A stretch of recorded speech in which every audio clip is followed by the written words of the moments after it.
Educational Jnanpith को आपण मानकु स्वागत। श्री कृष्ण का उपदेश। श्री कृष्ण ने अर्जुन को महाभारत के युद्ध से पहले कई उपदेश दिए थे।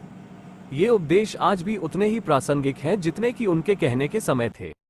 इन उपदेशों में श्री कृष्ण ने जीवन के अर्थ, धर्म, कर्म, भक्ति और मोक्ष के बारे में महत्वपूर्ण बातें कही हैं। जीवन का अर्थ। श्री कृष्ण कहते हैं कि जीवन का अर्थ प्रेम और सेवा है। हमें अपने जीवन में दूसरों की मदद करनी चाहिए और उनके प्रति प्रेम और करुणा रखनी चाहिए। कर्म का सिद्धांत। श्री कृष्ण कहते हैं कि कर्म या क्रिया का एक नैतिक परिणाम होता है। अच्छे कर्म अच्छे फल देते हैं और बुरे कर्म बुरे फल देते हैं। हमें अपने कर्मों के प्रति जागरूक रहना चाहिए और अच्छे कर्म करने का प्रयास करना चाहिए। भक्ति का मार्ग। श्री कृष्ण कहते हैं कि भक्ति या भगवान के प्रति प्रेम और समर्पण मोक्ष प्राप्त करने का सबसे अच्छा तरीका है।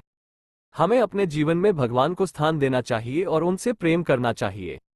कर्मयोग। श्री कृष्ण कहते हैं कि कर्मयोग या क्रिया के माध्यम से भगवान की प्राप्ति, मोक्ष प्राप्त करने का एक वैकल्पिक मार्ग है। हमें अपने कर्मों को भगवान के लिए करना चाहिए और उनसे फल की कामना नहीं करनी चाहिए। कृष्ण के उपदेशों के कुछ महत्वपूर्ण उदाहरण। कर्म करो, फल की इच्छा मत करो। प्रेम ही जीवन का अर्थ है।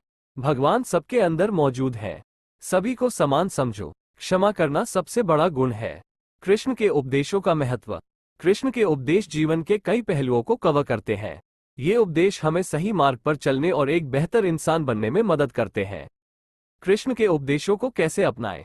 कृष्ण के उपदेशों को अपनाने के लिए हमें अपने जीवन में कुछ परिवर्तन करने होंगे। हमें अपने विचारों, शब्दों और कार्यों को बदलना होगा। हमें अपने जीवन में प्रेम, करुणा, दया और क्षमा को बढ़ावा देना होगा। हमें अपने कर्मों के प्रति जागरूक रहना होगा और अच्छे कर्म करने का प्रयास करना होगा। कृष्ण के उपदेश जीवन के लिए एक मार्गदर्शक हैं। इन उपदेशों का पालन करके हम एक बेहतर इंसान बन सकते हैं और अपने जीवन को सफल बना सकते हैं।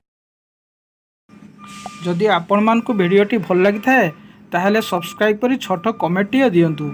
जय श्री कृष्ण।